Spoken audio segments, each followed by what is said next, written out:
Ladies and gentlemen, boys and girls, freaks of all ages, FreakNet Studio proudly brings to you, it is the greatest tag team in podcast history,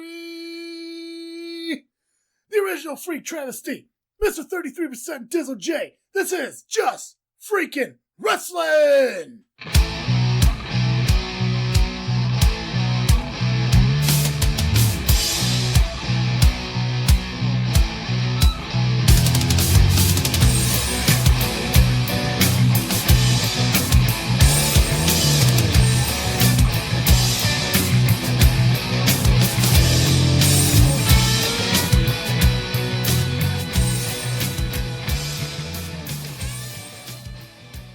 Hi guys, I am Travesty, and welcome to another episode of Just Freaking Wrestling, the JFW podcast, the most listened to wrestling podcast in the Midwest.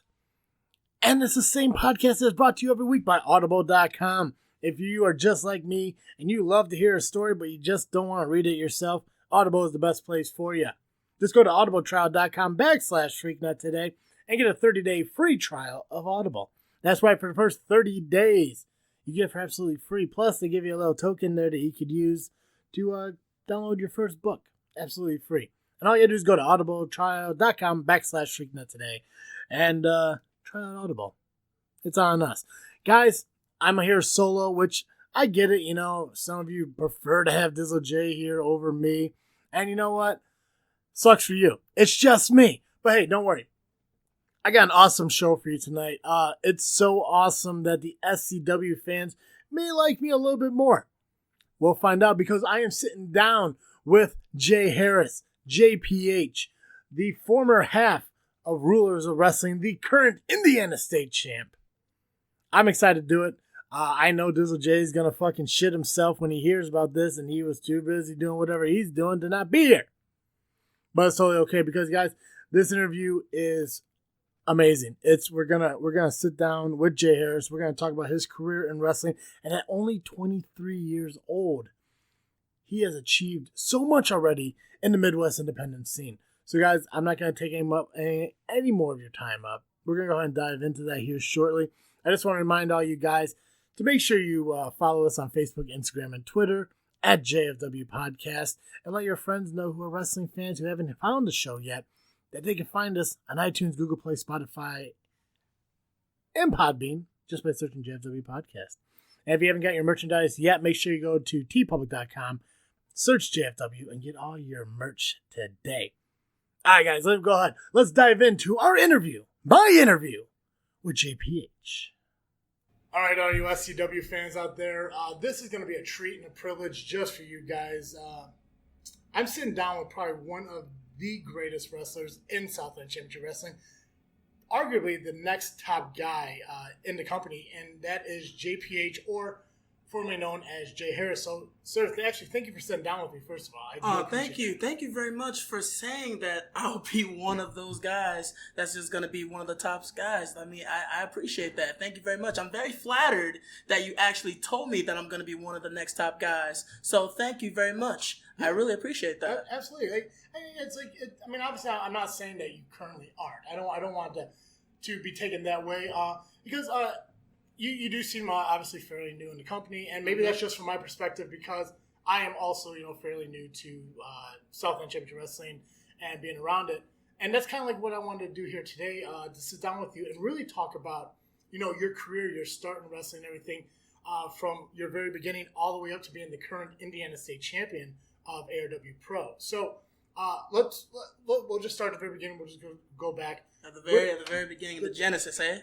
The Genesis. Where does the story start for JPH? How did wrestling how did it start with you? Well, I will say this. It really started back in October of 2014, actually, because people say that I've only had just a couple years in the wrestling business and all that, but it's been almost a few years. Okay. I started off in October 2014, and it's actually a really it's not really funny story, but it's somewhat of a long story. Yeah. How I got into wrestling, my dad actually, God rest his soul, he actually was actually heading on to work, actually, and he saw this one guy with like a cast on his leg. I think it was either like the right or the left, I'm not too sure.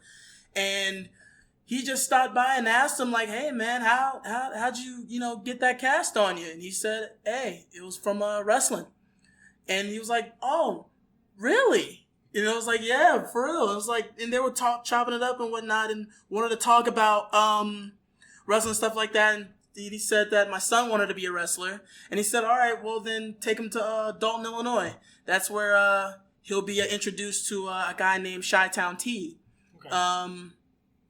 And so, like, during the end of October, we went to Dalton. And I was really, and the thing was, I was really expecting, like, top tier wrestling ring with like an entrance and whatnot. But no, what I actually turned out to be was like a dingy, dusty warehouse. The ring looked completely and utterly dusty itself. But I took one glance at it and I was like, you know what? I think this will be a good opportunity because, hey, They started that promotion called Project Revolution Wrestling, and I wanted to be a part of it, because it's really my passion to be a part of it. Mm-hmm. So I grin and bear the whole Dusty situation, and I just went on from there, and the rest of that is history. But we're going to talk about that, are we? Oh, God. We're talking about everything. As much as you want to discuss with me, I am here because it's, hearing these stories is amazing. Like, I've only had, just a glimpse of what that was like way back in the day.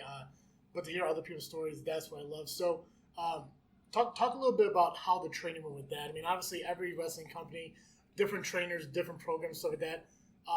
What was, the hardest part about starting with wrestling? Because, obviously, for me, it's basically, squatting, learning the bumps and everything. Right. Being able to, take those hits and everything was obviously harder for me. But what was the hardest part you think you had to overcome in wrestling, or the hardest thing you had to go through? Well, I'll start with the easy part. Yeah. The easy part was the bumps, the strikes. People said that when I started off, people said that I actually did like the same striking as Triple H did. Yeah. Of course, boom. And people said that, of course, you punch fantastic, and it's great. And of course, I take the bumps well, did the suplex and stuff like that. But the hardest part about it was actually working. Yeah. Everyone told me that you have a lot of potential. The only thing that you really need is to improve on your working mobility and stuff like that. And so, I mean, it took me a while. I was one of those. When I started off, I wanted to be like one of those spot fest guys. Yeah. You know what I'm saying? That wanted to do what are those called? Like those springboards to a crossbody or to 450s and stuff like that. But then I had to think realistically on that and say look, I'm too heavy to be doing all that. Mm-hmm. So of course, I'm just going to keep my stuff as grounded as I possibly can. Of course, get the young me, the whole jumpy me and stuff like that. Just get it out of the way now. And then, of course, when you actually get to a level where you need to be working-wise, of course, you'll get to it. No problem. Mm-hmm. Yeah. Now, do you recall your first match and everything? Like, when your first match was, when was it and everything? Because you said you started about 2014. Was that training 2014 or your in-ring debut 2014? Or? I actually debuted that next month. I think it was actually a couple weeks when I actually got started. Oh, wow. And my very first match was against a guy named the Iron Wolf, Chris Cable. And I was trying my best. Mm-hmm. And of course, and I wanted to, of course the jumpy me said, you know what, let's just try and beat him as quickly as I possibly can. But of course, I got cocky. I got carried away. And of course, Chris Cable got me with a cutter, 1, 2, 3. And it all just took place during the duration of just 2 minutes. Just 2 minutes. And that's all it took for him to just beat me then and there. So do you feel like maybe that was a match that was too soon? Or did you underestimate the opponent or something like that? Because we see you now.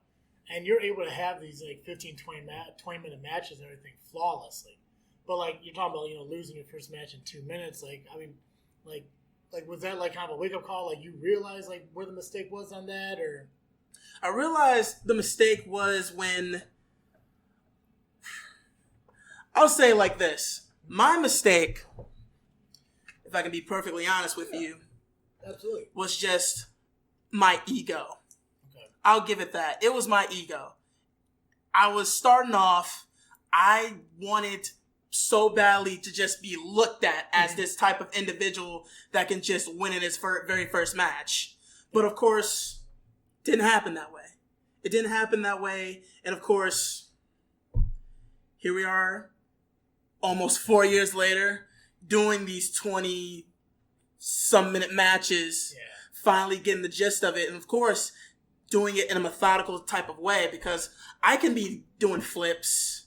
I can be doing springboards. I can be doing like all the stuff that you see like really in Mexico or some other indies like in the States, like, stuff like in freelance. I can do all that stuff. Either I can do all that stuff and just mimic everybody, or I could just start from scratch, be myself, come up with my own original stuff, and then carry on from there.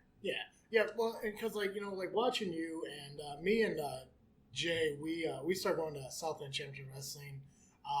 He's the SCW guy, isn't he? I mean, is he the okay? Hold on. Are you the SCW guy? Or are you the ARW guy? I'm the guy that needs SCW to step up if they want to compete with ARW. So if you want to call me an ARW guy, I guess we could do that. But no, I mean I'm the one that quote unquote drinks the ARW Kool-Aid, as a lot of people want to. Be careful, it has cyanide in it. What? I mean, God, you guys. But yeah, okay. So yeah, Jay's the SCW guy. I am you call me an ARW supporter. I'll take that as a title. Okay. But when it comes to SCW and everything, we started coming around 2017, and at that time, you were part of a tag team known as Rulers of Wrestling (ROW) with FKA Savage. Right. So let's talk a little bit about that tag team. I mean, obviously, right now that it's no longer. And there was a huge history in that we're going to dive into. It's unfortunate, I know. But tell me about the beginning of the tag team. Like, where did you meet Savage? Was that before SCW? How far into your career did you develop a tag team? And how much different was it to be in a tag team compared to being a singles competitor at the time? Of course, I met RK Savage right before SCW. This was also, again, in 2014. Okay. He started actually in May of 2014, and I started in October of 2014. And of course, by the time I came in, he was in this faction known as A-Lee, and abbreviated, it's like, I forgot what it was per se on how said the long term, but of course the short term was A-Lee with Kendall Fire, Fred Fire, Moss the Boss, all those guys. So he was in the faction with them. And of course, I came in with that losing effort on my debut match. And of course, there was a guy that came in like probably a couple months after me. His name is, we call him Donnie, of course. And we were in this tag team called The Solution. Okay. And then in Project Revolution Wrestling, us, The Solution, and A-Lee, we just had tremendous matches all over the place. Having like these great matches. Of course, Chi-Town T was with us within these matches and whatnot. And then a couple months later, well, I wouldn't say a couple months later, but several months later, all the people in A-Lee broke off. They went to do their own thing. Kendall Fire went to New York to not only to further progress his professional wrestling, but to also pursue acting as well. Yeah. So, of course, Kendall Fire wanted to do that. And of course, Donnie, he went for Atlanta to go with Mr. Hughes and all of them. And so it was just me and RK Savage. And of course, we didn't like each other.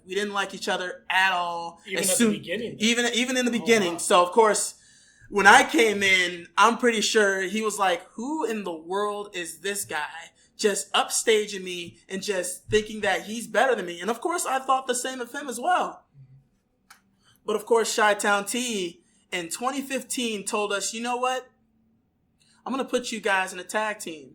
You guys don't have to like each other, but I do see the potential that both of you guys have.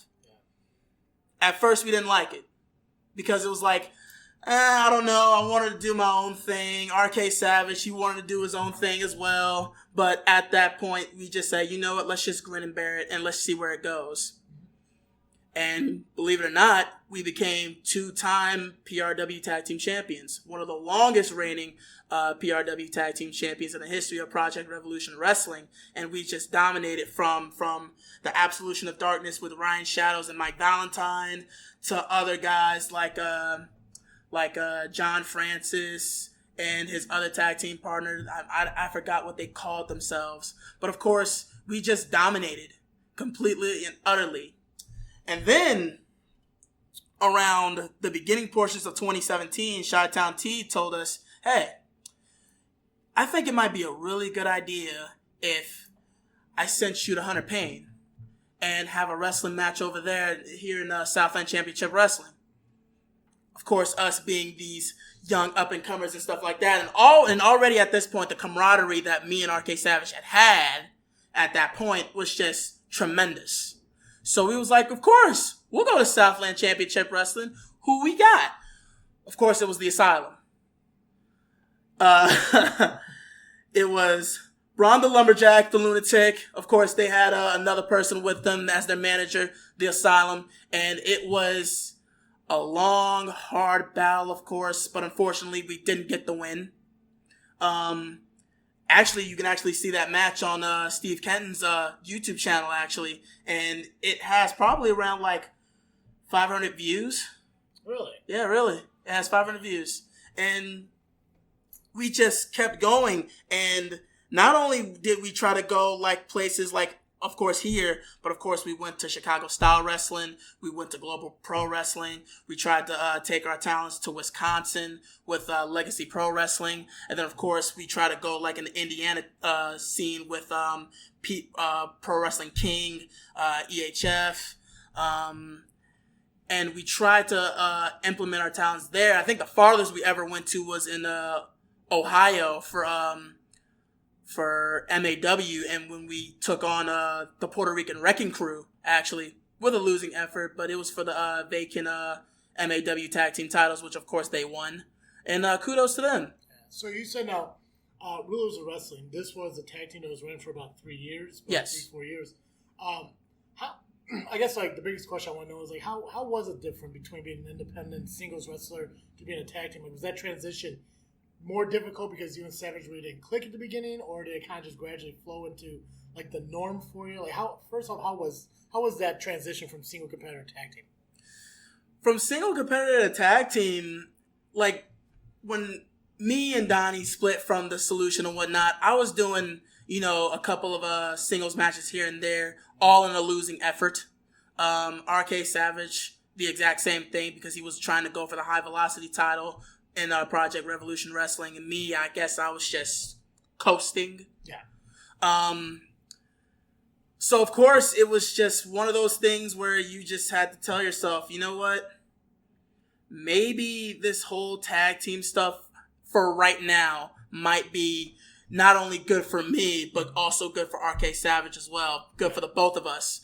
It took some time to get used to his style of wrestling with my style of wrestling, but of course we meshed eventually. Yeah. And as far as the 3-year span that we had, it just felt like, and especially during the latter portions of it, we just clicked. We didn't even have to really talk about what we were going to do to the other opponents. We just did them, just like that, effortlessly. And it was just like, we are, and I don't mean to brag and boast about us, but of course I would say that we were one of the best tag teams all in the Midwest. Yeah, I mean you were running so well. I mean, like I can't remember an SCW show that I didn't go to that you guys weren't on the match card. Right. They put you up against some tough competitors. The Asylum, the family, Elite Pain, and all that. How was wrestling Elite Pain, and kind of jump forward just for a split second, like your thoughts on them coming back, winning the SCW Tag Team Champions again? Something unfortunate that didn't seem like the Rules of Wrestling ever did. Well, a couple months into our SCW stint, there was a tag tournament. Our first round match was against the American Luchas at that time, and we beat them. And then that next... I was there for that match. I believe they broke up after that. I believe so. I think you beat them so bad that they kind of just, I can't tag with this guy no more. Hey man, we didn't take no L's at that point. If I remember correctly too, you had a different hairstyle back then too. I had locks, yes. You shaved that. I got shocked when I saw that. I'm like, what the hair is that, man? It's like everything went gone in a second. But not to interrupt you. Go ahead. I'm sorry. No, it's fine. It's fine. You know what I'm saying? The locks, I just had to get rid of them. Yeah. But that's beside the point. Yeah. The second match was, of course, against Elite Pain. Hunter Payne did not have his original partner with him at the time, but he had this replacement tag partner called the Polish Crippler. Okay. And, of course, it didn't matter to both of us that, you know what? As far as him just being tall, big, just like Hunter Payne, we're going to try and get this win as best as we possibly can. But we didn't.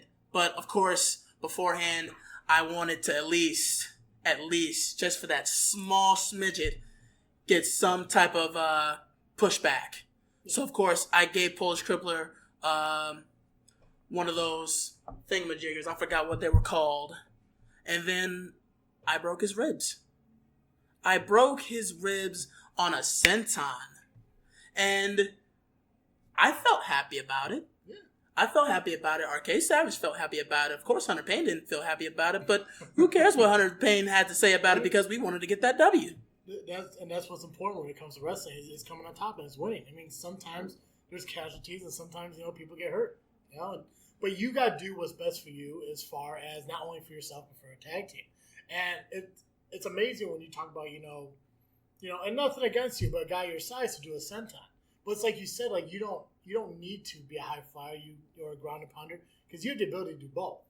Yeah. You have the ability to do so much, but you don't have to, show that every time. I don't have to. Right? And when you pull it out, it's the most amazing thing in the world. It's like holy shit, Jay Harris or JPH. When I pull out anything that I haven't done in a minute, or the fans haven't seen in a minute, it just blows. Yeah. You know what I'm saying? And that's one of the things in order to get that dub. Yeah, and so to dive back in, so unfortunately, at the end of the tournament, Elite Pain ended up winning the tag team titles. Unfortunately, but hey. So to talk about Rules of Wrestling, when it came to the end where it ended, what caused the ending to Rules of Wrestling? Like what was it that just made Savage snap? Was it the fact that you guys haven't won the titles in SCW? Was there something else going on with them?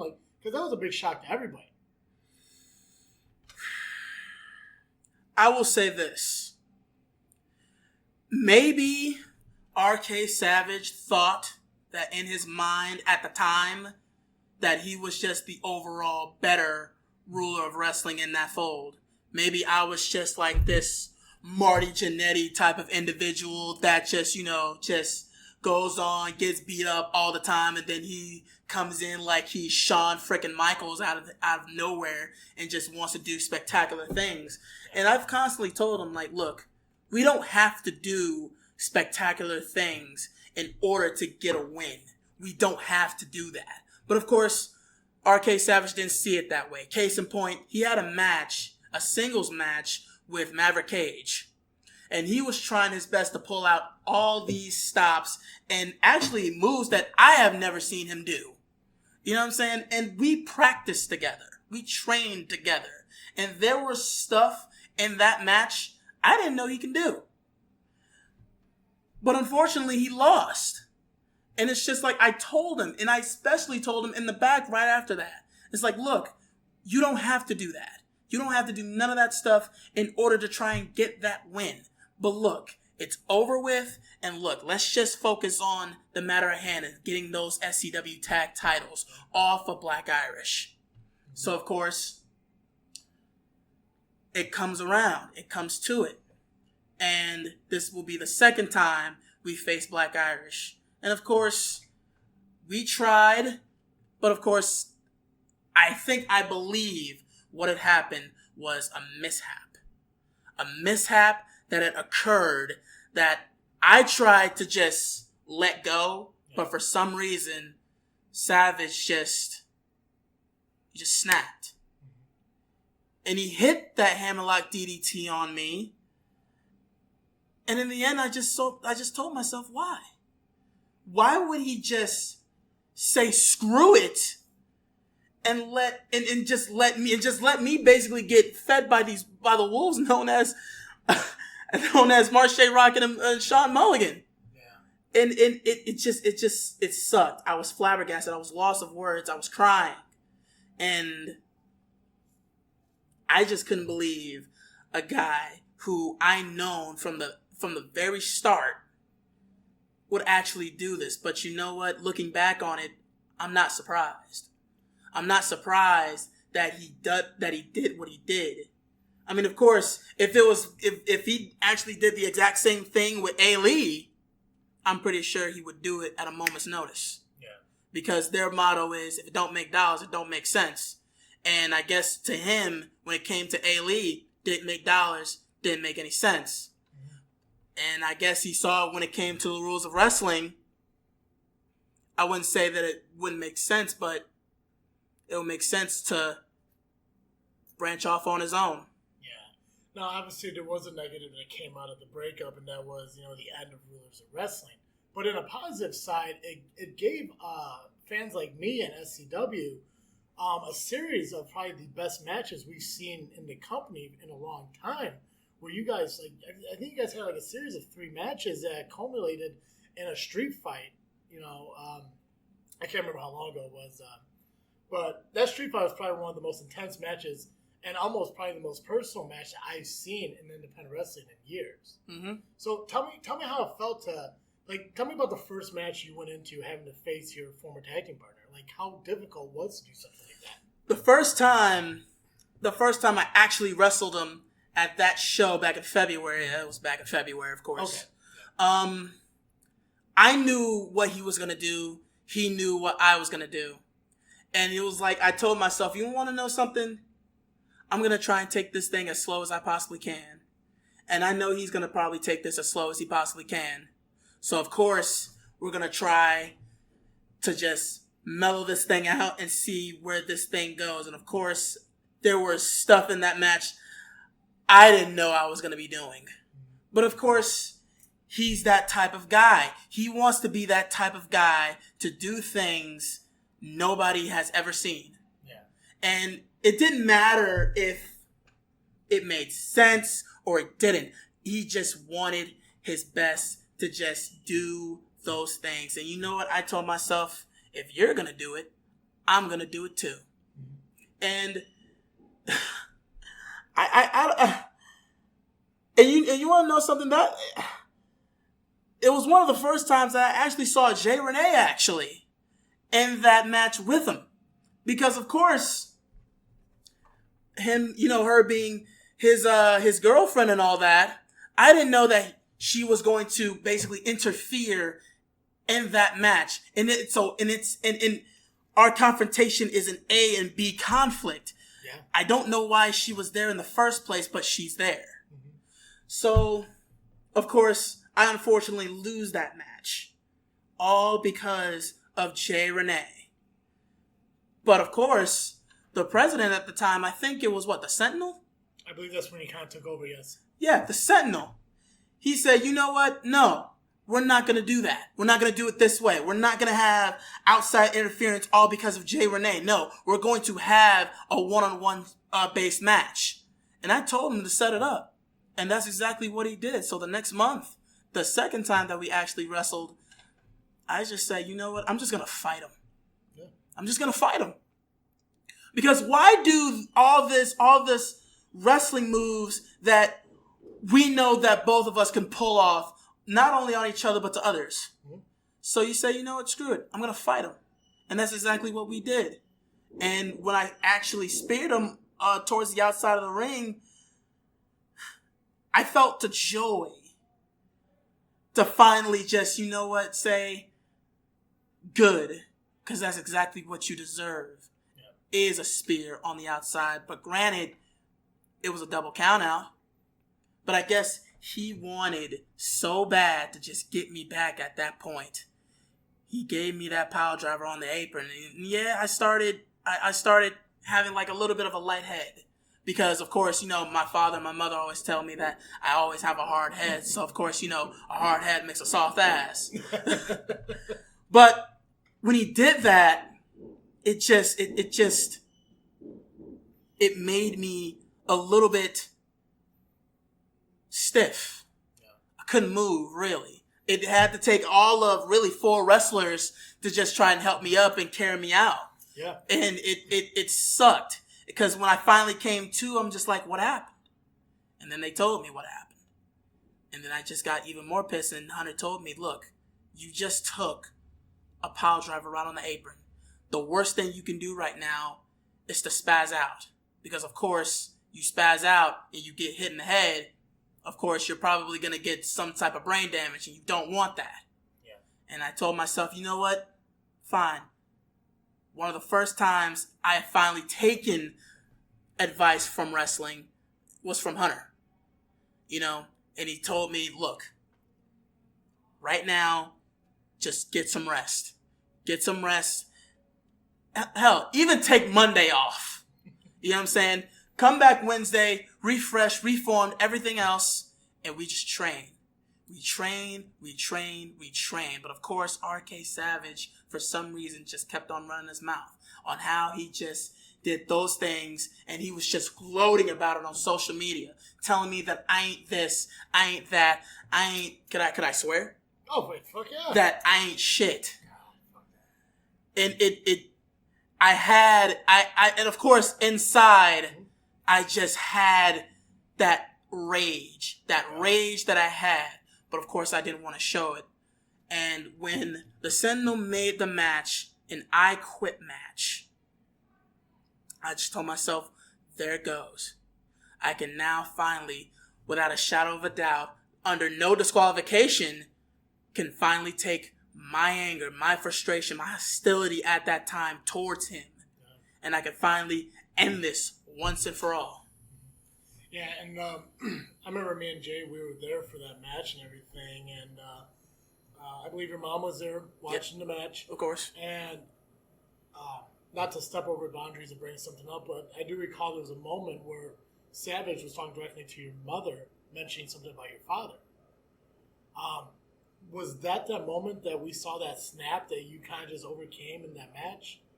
Yeah, because, of course... Because you were handcuffed to the post at that I was handcuffed to the post, yes. But no one talks about my father. Yeah. No one. Under any circumstances. And, and he knows, and he knew my father. He knew how he was. But of course, he just had to have that little nudge in order to say that, in order to just say, you know what, that's it. That's it. And I didn't know I had that strength to actually break those handcuffs, because those were real handcuffs. Yeah. Those were actual real handcuffs that I didn't know was going to be cuffed on me, because I was trying my best to get out of it. Mm-hmm. And I could take chair shots. I can take, muffs to the head. I can take all that, but as soon as you say one thing about my father in a negative light, that's it. Yeah. That was it. And when I finally got RK Savage to say I quit, it just felt like I had like this weight lifted off of my shoulders. And I can just finally breathe and just say, you know what? Finally, at that moment's notice, I can just tell myself, it's over. It's over, and I can finally put that past me. And even with those matches that me and RK Savage had, I still want to say that he is still, to this day, like a brother of mine. Yeah. I never had a brother. I had an older half sister, but you know, I never really had that individual that can push me to those levels as RK Savage did. Yeah. And he did. And not only did it make me a better wrestler, but it made me a better person. Yeah, and we saw, like, obviously at the end of the match when you got the victory and everything. I mean, you guys from my view, it looks like you kind of reconciled your differences. Now we haven't seen RK Savage since, but how is everything between you guys? Like, are you kind of talking, or just kind of like hey, listen, I respect you, but I don't need you in my life? Like, where's that relationship at now? You know, when we hugged in that center of the ring and we just said it was over, in the back, you know, I was just sitting down, just trying to recollect everything and just trying to get and just regain my composure and all that. The last time I saw RK Savage, all he really did was he dressed back up to his normal clothes, him and Jay and Renee included, and they left. I never saw them again after that point. We haven't spoke on the phone. We haven't texted each other. And I will say, despite the whole clash that we had, I hope he's doing well. Yeah. I hope he is, of course, doing the necessities that he can in order to get back into wrestling. I saw like this post on Southland, and it said that something is going to be coming back savagely. I don't know what that means, but of course, him being RK Savage, I'm starting to think that, well, hey, maybe he's coming back. Yeah. I don't know, because maybe if he does, it's gonna be the first time in these couple months that I've actually seen him, because I don't know what he's been doing. Yeah. People have asked me what hey Jordan, what has RK been doing, these past couple months ever since he left? I've given this exact same answer as I told everybody else. I don't know. But I guess we'll figure that out. Yeah. I mean, and in the meantime, like, since the I Quit match and everything, regardless of what Savage has been doing, you really took on the role of, a single competitor, and you just kept moving forward. Yeah. You looked at it as, like, tomorrow's a new day, and you kept moving forward, and now you're, like, not only... you stop a feud with one individual, but now you're joining a war, it seems like, with SCW and ARW. Now, where have your mindset been with this whole cross-brand invasion situation that's been going on? I'll say this. ARW does have extremely talented wrestlers. Yes, they do. They do. They absolutely do. With Johnny Showtime, Jake O'Neill, John Hudson, Max Holiday. Of course, we honestly, I don't know if they're really affiliated with ARW or SCW, the family, because of course Ivan Manson has their championship as, and it's the thing about me with the war, with this whole war. My take on it is really, in my honest opinion, a great thing for me to have a jump start. In order for me to be this grandiose wrestler that I always wanted to be, I had to take on someone or a group of people that's completely out of my league. And it's a real funny story, of course, with Johnny Showtime. Johnny Showtime is a guy, in my opinion, who is extremely talented. However, I feel like he got caught up in his own hype. Because, of course, I'm changing, trying to get my stuff together and all that. And here he comes, just 5 minutes before the show, thinking that he's, hot shit.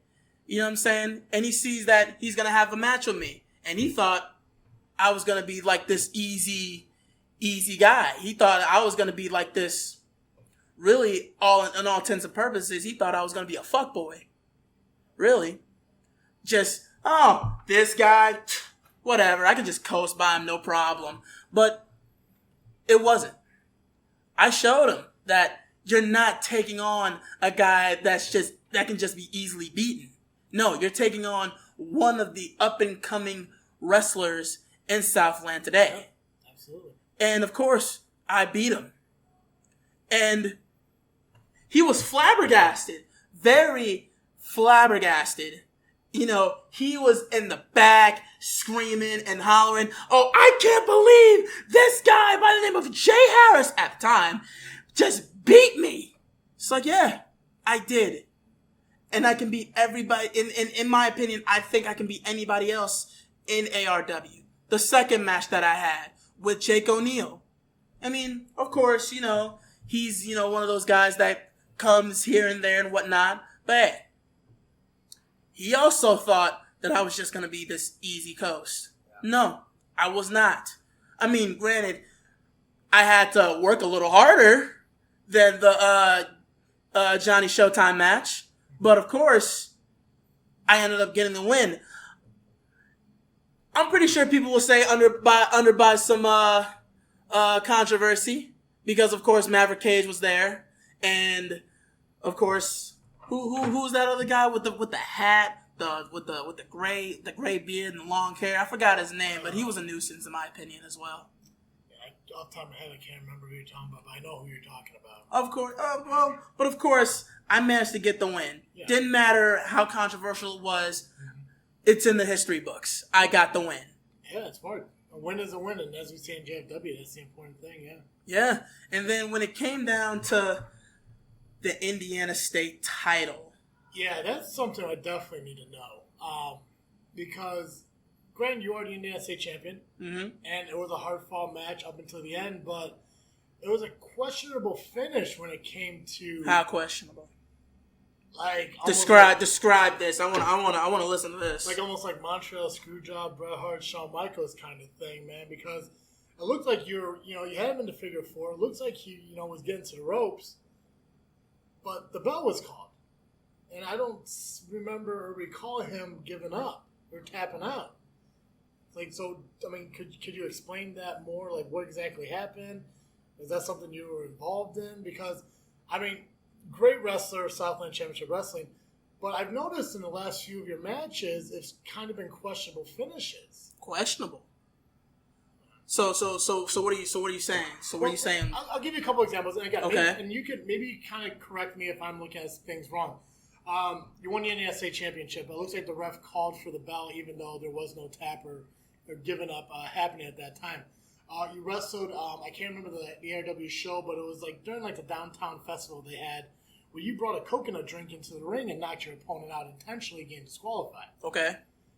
This last week, we saw you take on Cutler, where you brought the belt into the ring, you tossed him the belt, you dropped to the ground, and then you got disqualified. Okay. So it looks like a lot of this, regardless, I mean, like, you have the wrestling ability, but now it's just like you're trying to take the easy way out. All right, hold on. All right. Let me stop you right there. Now, let's just go all the way back to the time when I actually won the belt, okay? Listen. Brother was in the right place at the right time. And that's all I'm going to say about how I won the belt.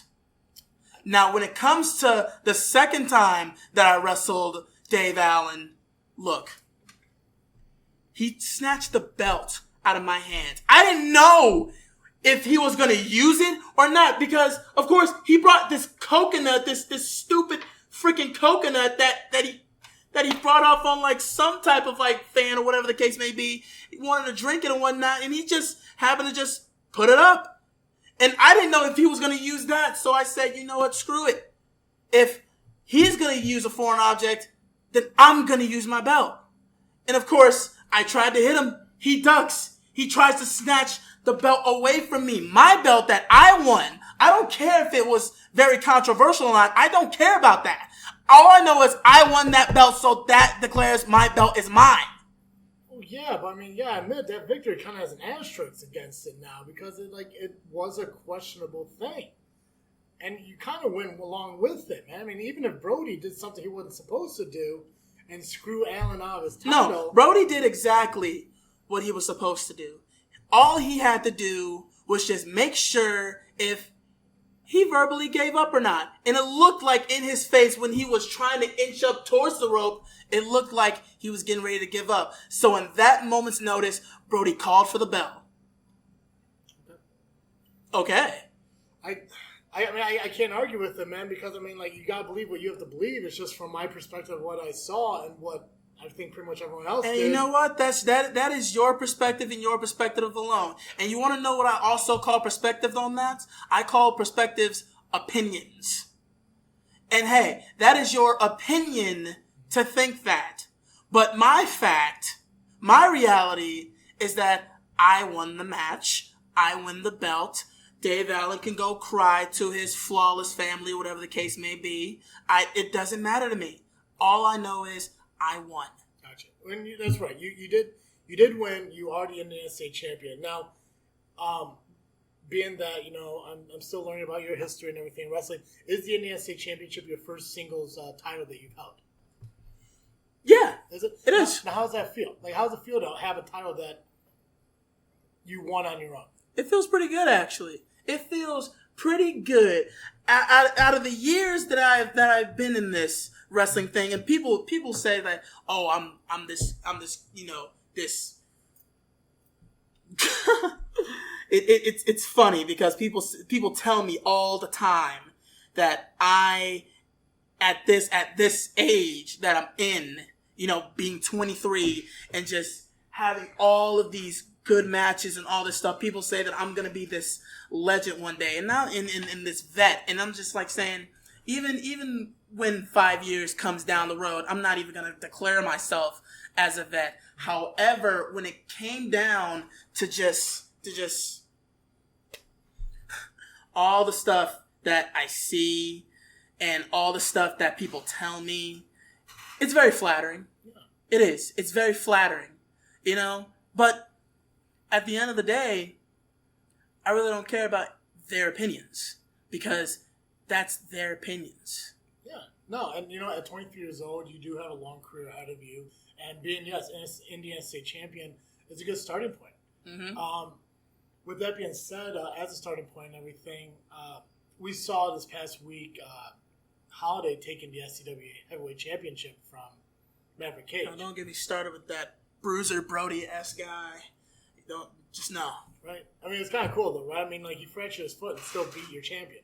But I don't want to talk about that part of it. What I do want to talk about is after it, we had Elite Pain, who is the new Southland Championship Tag Team Champions, the same guys that beat you in the tournament. Mm-hmm. You know, we saw them come out and offer Maverick Cage a spot into their team, which is pretty cool because everyone needs that younger Boy Scout like to help them cross streets and shit like that.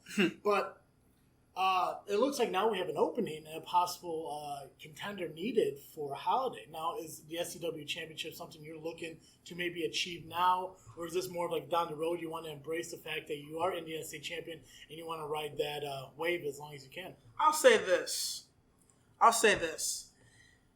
You want to know what would be better than having one title? Two. Sure. Not only do I feel like right now, me being the Indiana State Champion at their promotion is a major plus for me, I will say to myself, maybe further down the road, if Max Holiday is still the SCW Heavyweight Champion, I go for it and I beat him. Now, of course, granted, he fractured his leg while doing it. That, to me, in my opinion, is a weak point that I can get to. I got you, but you gotta admit though, it's nice to have an SCW champion who's like a good competitor for other people. You know, I mean, let's face it. I mean, Maverick Cage. I mean, it was nice for a time being, but I mean, without you know people at his side, he really couldn't hold on to the title.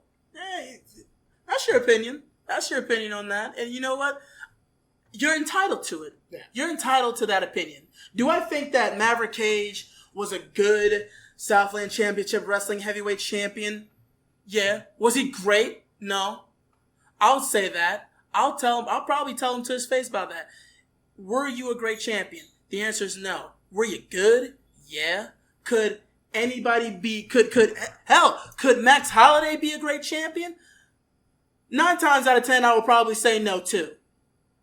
But of course, if I become Southland Championship Wrestling heavyweight champion and I'm able to beat it from Max Holiday, not only, in my opinion, would I be declared as one of the best on Southland Championship Wrestling, but beating him, I'll probably be one of the best, period.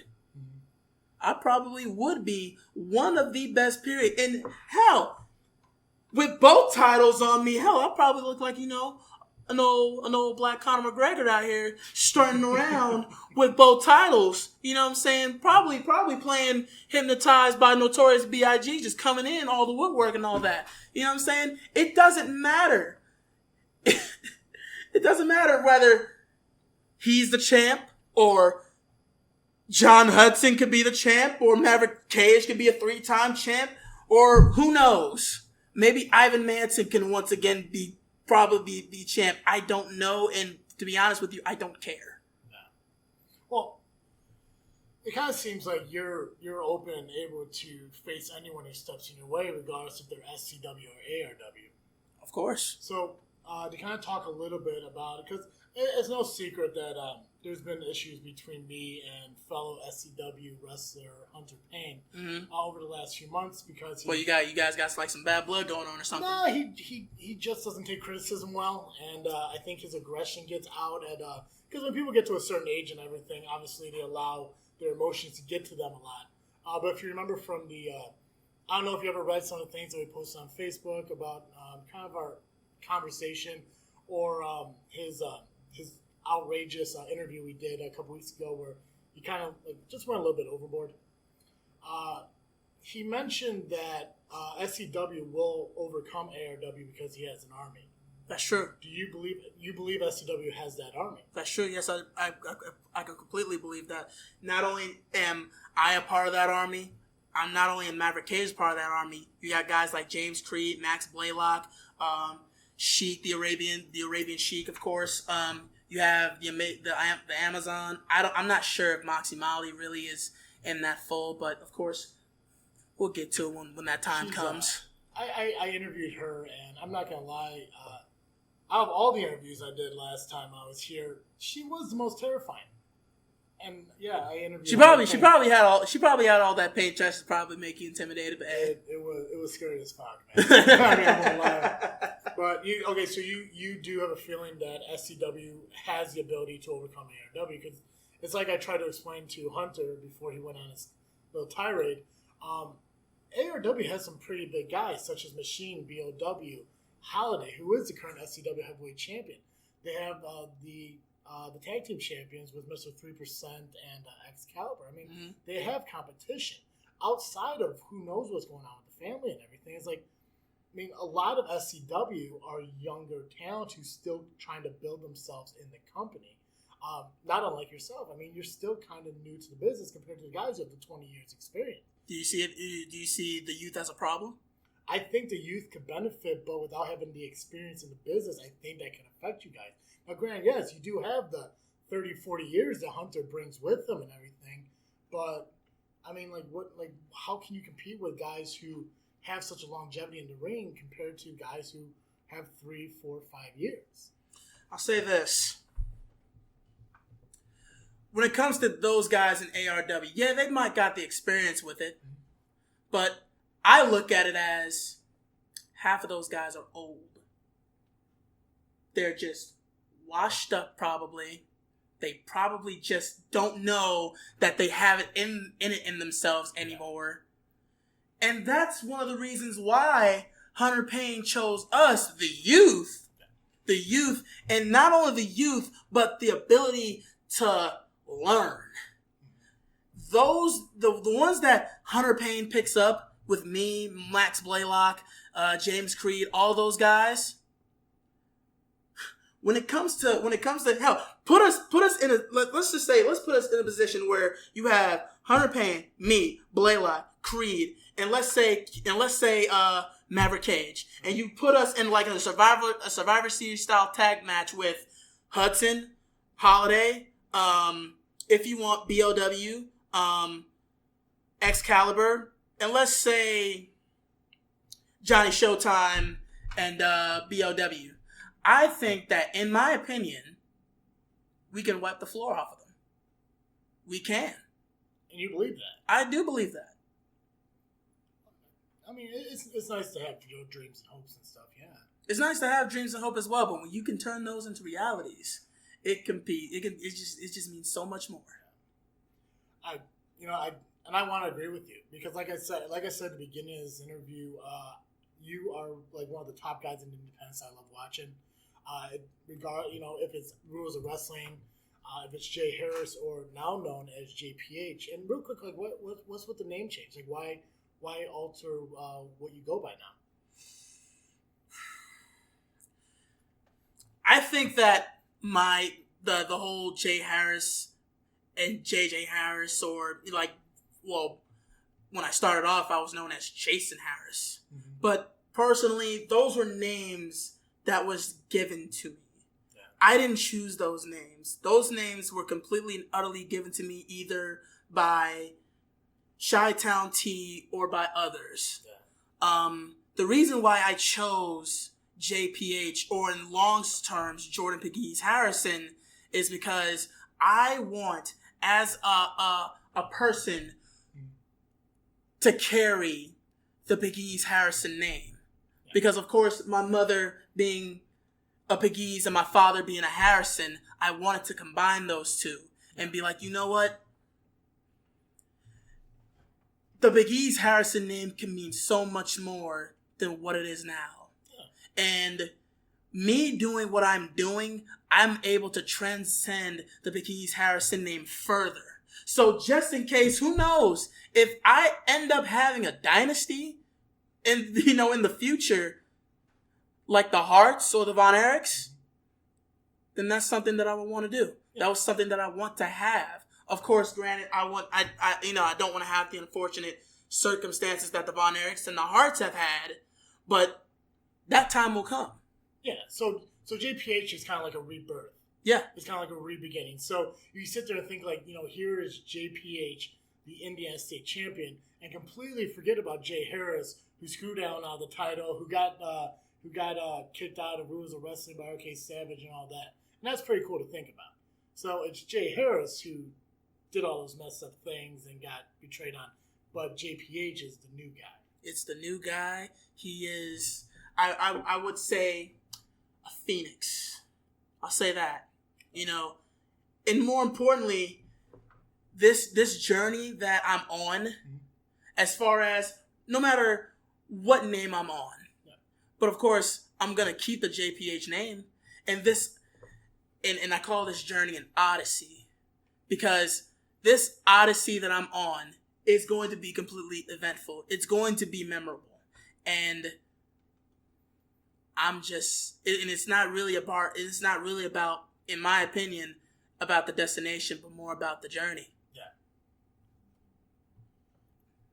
All right, dude, it's been awesome seeing you, talking with you and everything. Before we wrap up here, do you want to tell everyone what shows you have lined up, where they can see JPH wrestle in the coming future? Well, unfortunately, this Saturday I have ARW, and for some reason, the promoters at ARW don't have me in a match for some reason. They don't have me in a match, and you're going to let your ARW Indiana State Champion not have a match? So screw it. I'll just go on my own leisure. Yeah, I know they're going to have Buff Bagwell and all those other stuff like that, but I'm still going. Yeah. And then, of course, transcends into next week. I'll be in Niles, Michigan on Friday for Honored Pro Wrestling, because I'm going to take on Sedan for their belt. And then, of course, SCW on the 24th, which will be in, I don't know. Let me ask somebody real fast. Hold on just 1 second. Hey! When is the 20? Where are we going to be at on the 24th again? Shabans? Yeah, Shabans. We're going to be in Shabans on the 24th, and then on the 25th, I'm going to be back in Chicago Heights to do the Bob Loose Tag Team Tournament for PRW. Oh, awesome. So that's pretty cool. So Shabans is taking around August 24th. I'm definitely going to be there. I'm probably not going to be able to make Niles, unfortunately. And ARW, I'm going to be there in spirit. But, I mean, you got to admit, I mean, you're really going to watch the entertainment that ARW offers, right? Of course. I mean, it's got to be pretty cool. Of course. They're bringing in Carlito, Buff Bagwell, Ron Simmons, and who else are they bringing up? Who else are they bringing up? I believe Al Snow. Al Snow. Al freaking Snow. So, of course, I'm not going to miss this for the world. Right? Well, I mean, I know you're mostly going just to watch ARW, and I get it. Because, I mean, they are the top company in the Midwest currently. I wouldn't say that, but hey. I mean, it's true. Opinions, right? Opinions. So, JPH, former Jay Harris, former Rules of Wrestling, current Indiana State Champion. Thank you for sitting down and talking with me. I appreciate it. I appreciate it as well. Good luck, in the future here, retaining that title and potentially becoming the next SCW champion if the opportunity arises. Thank you. I appreciate it. Thank you for having me. Absolutely. All right, guys, I want to thank JPH again for being on the show. It's amazing to sit down with these up-and-coming independent superstars, hear about their career, where they have been, and where they're going in the future. One thing we didn't touch base on too much is that even though JPH has a few years on his belt, a successful competitor in the ring, he does still go to the Southland Championship Wrestling School, and he's still learning. He's a young guy. He's still learning. He's still getting out there. And if you want to be like JPH and you want to get involved in wrestling, you want to become a pro wrestler yourself, you can join Southland Championship Wrestling. All you got to do is go on Facebook, look up Genesis Martial Arts or Southland Championship Wrestling, and just message them and let them know you want the information for the school. And you, too, can become the next JPH. Guys, it was a lot of fun to sit down with them and everything. It was a lot of fun to do this podcast on my own. I got to say, once in a while, it's kind of okay to do what you got to do on your own. Don't worry, Dizzle J will be back next week and everything. We're going to be back with the freaking 5. We'll be back with the final freaking thought and everything. But in the meantime, thanks again to all our Patreons who are supporting the show, Becca and Brandy. We do appreciate it. If you guys are looking to become Patreons yourself, all you got to do is go to patreon.com/JFW podcast and join today. Sign up today and help out the podcast. Again, make sure you check out your merchandise at tpublic.com just by searching JFW. And follow us on social media so you can catch all the amazing things like Dizzle J's Pick of the Week that will also return next week. And that's all I got. So it's time to ring the bell on this episode. As always, I am Travesty. And thank you for listening to another episode of JFW Wrestling, the JFW Podcast. Peace.